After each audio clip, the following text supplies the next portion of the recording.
Em um incidente do passado envolvendo os maiores piratas da história, Xebec, Roger, Barba Branca, Kaido, Big Mom, os Cavaleiros Sagrados, os Gorosei, em um incidente de tamanhas proporções, a figura que mais me desperta interesse agora é Monkey D. Garp. Porque God Valley provavelmente é a maior maldição da sua carreira.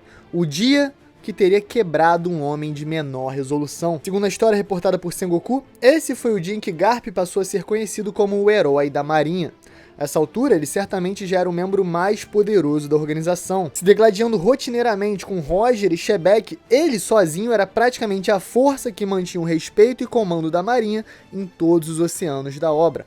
Pense em quantas missões, quantas vidas salvas, quantas tragédias interrompidas. Por passarmos tanto tempo perto de piratas incríveis como Luffy e Roger, esquecemos que para cada um deles existem dezenas de vilões mesquinhos ameaçando a vida de pessoas inocentes. Mas Garp não. Ele sempre viveu para proteger as pessoas e por isso odeia tanto piratas. Mas em God Valley, nós sabemos que a maior ameaça vem de dentro. O jogo do extermínio, as ordens do governo mundial, o massacre de toda uma nação. Um mal em escala maciça. Se um grupo de piratas mal intencionado pode tomar um porto e causar caos por alguns dias, com auxílio da marinha, neutralizando todas as barreiras defensivas de God Valley, dando cobertura para o assassinato do seu rei pelo Garlin, toda uma história milenar pode desaparecer em questão de horas. Se o Garp ainda não tinha presenciado em primeira pessoa, tivesse apenas ouvido os rumores ou evitado se envolver, depois de God Valley, a sua vida mudou para sempre. Como nós já vimos repetidas vezes, com a ajuda do Morgan's Big News, depois desse massacre terrível, a manchete provavelmente estamparia os grandes atos heróicos de Garp e sua defesa intransponível dos dragões celestiais. Então pensa, se antes mesmo de God Valley ele já estava com raiva dos dragões celestiais, não querendo se envolver, depois então o seu ódio, o seu desdém, o seu desprezo deve ter chegado a um nível descomunal. Mas e se durante o evento, através dos seus punhos, ele deixou um legado que o daria tranquilidade para seguir em frente, sabendo que mesmo sem lutar diretamente contra eles, em parte, ele também seria responsável pela sua queda. Garp, o punho, é muito melhor que Garp, o herói. E eu vou explicar por quê. Isso, óbvio, passa pela pergunta do underline aquele poeta que mandou. O punho do amor do Garp usa o haki do amor do Gaban? E foi aí que eu tive um estalo. Desde o início da obra, o Garp sempre foi um dos personagens mais afinados ao conceito de haki. Dá pra dizer que o encontro com o Luffy em Water 7, com os socões, que são os únicos que o Luffy sente, afinal ele é de borracha, foram o primeiro indício real de haki do armamento na obra. Mas o Garp nunca chamou disso. Ele sempre disse que era o punho do amor, soco do amor, algo meramente sentimental. Eis que tantos capítulos depois, frente aos poderes completamente bizarros de Imu, descobrimos com Gaban que um haki diferente poderia ser capaz de parar a regeneração dos Cavaleiros de Deus. Em seu duelo com Sommers, Scopper Gaban saiu por cima, mesmo tantas décadas no futuro. E por todo o diálogo que eles tiveram, os dois já tinham se conhecido em God Valley. Mas espera, se o Garp sempre foi um dos maiores usuários de haki da obra, e ele estava no auge presente em God Valley, será que existe alguma maneira dos piratas do Roger terem aprendido o punho do amor com ele? E eu não tô falando de uma maneira EAD, né? Não imagino que tem um curso do Garp pagando R$2.000 para aprender até em uma semana como conquistar em dólares a sua independência financeira. Provavelmente não tem isso. No entanto, tem outro aspecto dos shonens clássicos que é mega presente em One Piece e que o próprio Luffy já representou várias vezes, além de Shanks e outros personagens. Durante os confrontos na obra, é normal o Luffy conseguir aprender e até roubar a técnica dos seus oponentes. Em Whole Cake Island, ele aprendeu o haki da observação enxergando o futuro, né, como a gente chama aqui na comunidade de avançado, junto com o Katakuri.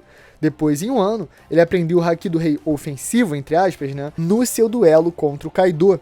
Então nada impede os gênios dos piratas do Roger de terem aprendido essa técnica avançada desenvolvida pelo Garp nos seus duelos. Seria muito poético e simbólico se o Garp, que não pode ir diretamente contra os Tenryubitos, acaba desenvolvendo em segredo a técnica que é capaz de parar a regeneração do Imu, porque talvez na marinha o Garp fosse a pessoa mais próxima e mais consciente da natureza desses poderes, mesmo não indo contra eles diretamente. Ainda tem todo o lado da herança genética, ele é um dos D, ele é da família dos D, que o Corazon já falou que são os inimigos naturais de Deus. Então, tem todo um enredo para falar que os Tenryubitos têm medo dos D desde criança, e o Garp é um dos mais poderosos da história. Talvez com a sua genialidade em combate, tal qual o Luffy, ele por instinto naturalmente tenha descoberto o veneno, a kryptonita, a vingança contra os Cavaleiros Sagrados e esse poder de Mu. Talvez uma espécie de haki que se equipare ao haki do Joy Boy, que acabou interferindo os poderes de Mu lá em Egghead. Ainda mais se você pensar que quem ensinaria pro Luffy essa técnica no final das contas seria o Gaban. Acho que pela familiaridade do nosso capitão com os socos do próprio avô, ele vai acabar aprendendo bem rapidinho. Porque provavelmente, além de todo o contexto histórico, esse evento de God Valley também vai servir como trampolim para derrotar os Cavaleiros de Deus hoje, agora, em Elbaf. E da maneira mais shonen possível, a gente vai presenciar esse poder oculto para depois entender ele mais a fundo, com Luffy e companhia lutando contra Imu de Home Office e os outros Cavaleiros de Deus. E ainda falando do Garp, podemos imaginar o Oda trabalhando duas identidades em paralelo. Por um lado, Garp, o herói, que representa o papel rígido dele na marinha. Um vice-almirante com um dever institucional, o respeito à hierarquia militar, a honra do seu próprio código de conduta. No entanto, o herói sempre carrega o peso, o fardo de ser mais uma peça usada no tabuleiro de Imu. Em contrapartida, existe Garp, o Punho, que vive 100% livre para seguir o que acredita, que seria capaz até mesmo de socar um Tenryubito, que seria capaz de criar o Ace, o filho do rei dos piratas, e Luffy, o filho de Monkey D. Dragon. Talvez em God Valley ele tenha ficado conhecido como o herói, mas para os piratas e para o futuro do mundo, quem realmente performou aquele dia foi Garp, o Punho, salvando o máximo de pessoas, fossem escravos ou dragões celestiais, e ainda deixando para trás a fórmula para derrotar os indivíduos mais perigosos daquela ilha, os Cavaleiros de Deus e os Gorosei. Comenta agora se você está curioso para saber o que o Garp vai fazer, como ele vai lutar em God Valley e o que vai acontecer, principalmente com o Shebek ali em reação. Eu estou muito curioso, mas o papel do Garp e como ele vai equilibrar a identidade dele como um marinheiro heróico e ao mesmo tempo ter que enxergar todo esse massacre ao seu redor, que vai acabar levando o seu filho para longe da instituição que ele tanto devotou a vida, para mim é extremamente fascinante. Vamos acompanhar. E tem mais, mas antes disso, fala galera, Chapéu de Palha aqui, eu sou o Derek, já deixa o like, já se inscreve, perguntinha do Chapéu de Palha lá no Instagram, mas antes, um recadinho muito importante, porque é agora. Agora, você quer uma dica que vai realmente melhorar a sua vida? Porque não dá mais roupa amarrotada, suada, apertada, molhada, ainda mais com a quantidade insana de coisa que a gente tem que se preocupar todo dia. Bem melhor, agora eu tô levinho com as roupas da Insider. A calça veste certinho, a polo parece sob medida e ainda lançaram uma camisa que desamassa no próprio corpo. Não marca, não molha, é uma peça inteligente que melhora a sua vida. E tem muito mais opção. Short, camisa, cueca, essa oversize linda que eu amo. E só aqui no canal Chapéus de Palha, com o cupom Chapéus de Palha, você garante 15% off nos produtos de toda a loja.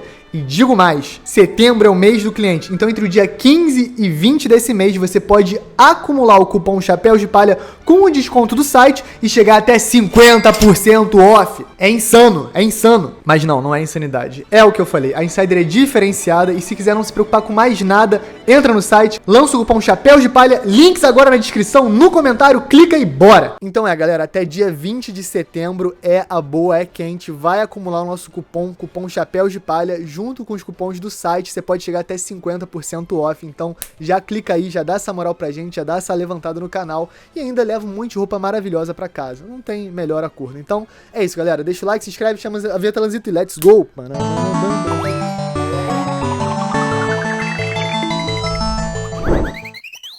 Christian Santos 0133 já perguntou qual é a real escala de força de Shebek, Roger e Garp. Eles individualmente matariam Imu? 56 anos no passado, ou seja, 18 antes do presente de God Valley, o Shebek invadiu Marijoá, a gente viu ali no flashback durante o capítulo 1155, ele já tinha um nível de poder absurdo. Ele não só invadiu sozinho, como ele matou um almirante e ele ainda conseguiu sequestrar 5 reis, ou seja, ele ainda conseguiu suplantar a guarda real de 5 caras importantíssimos do mundo de One Piece. Mas mesmo assim, mesmo chegando no Salão das Flores, né, do salão onde ali o Imu fica e aparentemente a Gunko servia a ele durante as aparições, a gente tem a impressão que ele não podia fazer nada por alguma questão de xadrez. E eu digo de xadrez porque eu acho que não é simplesmente nível de poder. Eu imagino que o Imu tem alguma habilidade que o Shebeck ainda não tivesse as ferramentas para conseguir superar. E eu acredito que essa habilidade ainda não vai ter solução até a gente conseguir entender o que aconteceu durante o século perdido. E eu vou além, principalmente antes do século perdido, porque existia toda uma civilização milenar que, segundo os textos sagrados dos gigantes, já tinham sofrido vários apocalipses. Então já tinha acontecido muita coisa antes do século perdido. E sem saber disso, né, sem ter o domínio do nosso passado, da nossa história, a gente não tem controle sobre o futuro, nem o presente. A mensagem maior de One Piece, pra mim, nitidamente, é essa. Mas é engraçado, se o Shebeck não poderia fazer nada, eu tenho a impressão que o Roger poderia. De alguma maneira, eu acho que os poderes, as habilidades do Roger devem se aproximar bem mais às do Joy Boy, que, pela história até agora, é quem deu mais trabalho, mais problema pro Imu. Então, eu classificaria dessa maneira. Relativo ao Imu, curiosamente, eu botaria o Garp em primeiro pela questão do Haki do amor, do Haki do punho do amor, do controle dele do Haki e da habilidade física dele, que parece absoluta. Depois eu botaria o Shebeck e o Roger no mesmo nível, mas eu acho que o Roger um pouquinho acima. Apesar que eu tô falando simplesmente em relação a Imu, porque em nível cru de poder, eu acho que não dá pra saber, a não ser que eles entrem em combate. Até porque nesse flashback, Oda introduziu mais um top tier, que era secreto na obra até agora, que é o Rei Harold. A gente não sabe se numa luta até a morte ele ganharia ou perderia do Shebeck. A gente sabe que eles lutaram e o Harold deixou seu amigo e vilão ir embora. Kawan Chagas 13. O Oda já pode ser considerado um dos maiores escritores da história, não falo só de mangá, mas no geral. Cara, então, você tá num canal de One Piece que fala exclusivamente de One Piece há mais de 10 anos no YouTube. Dito isso, você vê o lugar certo pra ter uma opinião imparcial sobre isso, porque eu falo há anos que eu realmente acho que quando tudo tiver terminado, a gente tiver tempo e principalmente distância, porque a história, infelizmente, precisa de distância, a gente tem que estar removido pra conseguir analisar friamente os fatos. A minha impressão é que sim, o Oda vai ser considerado um dos maiores escritores da história, no mínimo um dos maiores escritores de ficção da história, e eu acho que tem que reconhecer One Piece como um case, um evento único na história da humanidade, porque eu não acho que vão existir condições propícias para outra obra existir tal qual One Piece. Pensa no escopo, na duração da serialização, na consistência da história, na evolução linear dos personagens, no acompanhamento, nas mensagens intergeracionais, na mensagem global única que consegue atravessar todas as culturas, todas as diferenças de todas as maneiras, fora o gap de idade, fora as pessoas crescendo com One Piece, fora você poder pegar a tua vovozinha que nunca viu One Piece na vida, botar ela na frente no live action e ela chorar.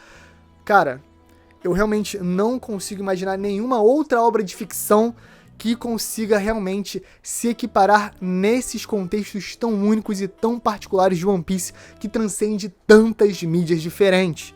Óbvio, se você for querer levar simplesmente por uma questão de mérito, de qualidade de escrita, de erudição, de nível intelectual, de talvez valor literário, a gente começa a entrar numa loucura gigante. Mas One Piece, eu acho que pelas suas maiores forças, já é único e já é uma das maiores obras de ficção de todos os tempos. Então, olha só, eu tô com 29 agora. Vamos esperar, né? A internet é pra sempre, então quem sabe daqui a 30, 40 anos a gente não vai poder se reunir, olhar pra trás e falar, caramba, é One Piece. Joãozinho Piece, será que Lau ainda vai ter alguma participação significante? Será, meu amigo? Com certeza absoluta. Os paralelos não são à toa. O Shanks derrotou completamente o Kid. No entanto, o Barba Negra acabou deixando o Law escapar. E o propósito do Law não é mais achar o One Piece, ele quer saber a verdadeira história do mundo, algo parecido com a Robin. Então eu realmente acredito que ele vai representar como Trafalgar D, Waterloo, uma facção diferente ali entre os D, que vai atrás da verdade, só que através mais da história, da pesquisa. Eu acharia muito interessante uma missão solo do Law, ou talvez uma missão só o Beppo e o Law em busca de mistérios do universo de One Piece, que talvez só ele sozinho possa descobrir. Leon, Barba Negra poderia fazer um jogo do extermínio em Marijoá? Essa é muito boa. Uma coisa meio Killmonger do Pantera Negra, né? Uma vingança legítima, mas que ultrapasse do limite porque vire simplesmente crueldade e um massacre tão grave quanto a sua própria população sofreu. Será? É interessante. Deixem nos comentários a sua opinião. Eu acho que como vilão, seria sensacional, até porque o do Flamengo na história também representa isso, só que mais como uma inspiração nos seus ancestrais. Dessa vez seria completamente uma vingança poética e cruel, uma justiça sombria ali do Barba Negra, mas que dificilmente as pessoas não compreenderiam, visto que ele foi o alvo de tamanha tortura. Dito isso, o Oda não escusa essa atitude. O próprio Orochi teve um passado triste para ser explorado, que foi completamente exposto como alguém que foi injustiçado, uma criança que também foi perseguida por um violento e sanguinário ciclo de guerras de clãs. Mesmo assim, ele se tornou um dos piores seres humanos do mundo e, na história, foi punido como tal. Qual seria o futuro do Barba Negra? Seria justificado ele fazer um jogo cruel em Marijó? Provavelmente não. No entanto, seria fascinante ver acontecer, seria interessantíssimo, seria maravilhoso, como alguém que vive a ideologia do Shebeck, mas não entende porque não teve o pai na vida. Eu acho que o Oda escreve muito pela ausência. Ele realmente torna a ausência tão relevante para cada personagem quanto a presença.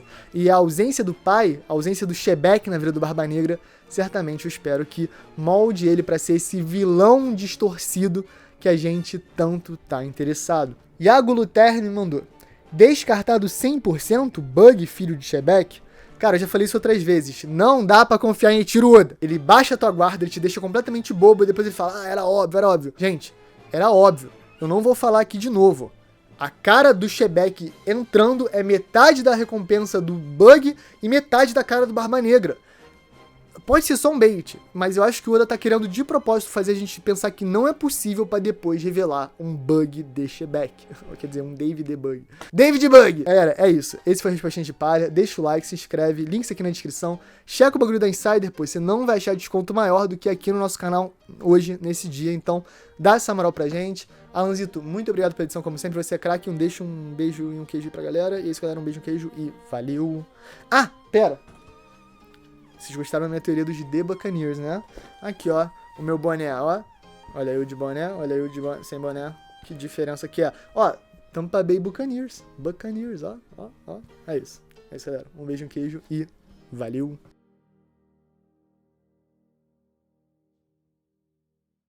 Pode palha secreto, na moral, meus bucaneiros amassaram na segunda-feira. Olha só pra ter uma noção pra você, eu sei que tem muita gente com bode de futebol americano, é legal, tá, é legal. E digo mais, os meus bucaneiros são um time pequeno, assim, tipo, sem tradição, entre aspas, mas que já ganhou 2 Super Bowls, que é, tipo, muito importante. Até por isso eu vi eles muito pouco em horário nobre aqui no Brasil, porque só passa jogo de horário nobre, geralmente, né, de uns anos pra cá melhorou muito.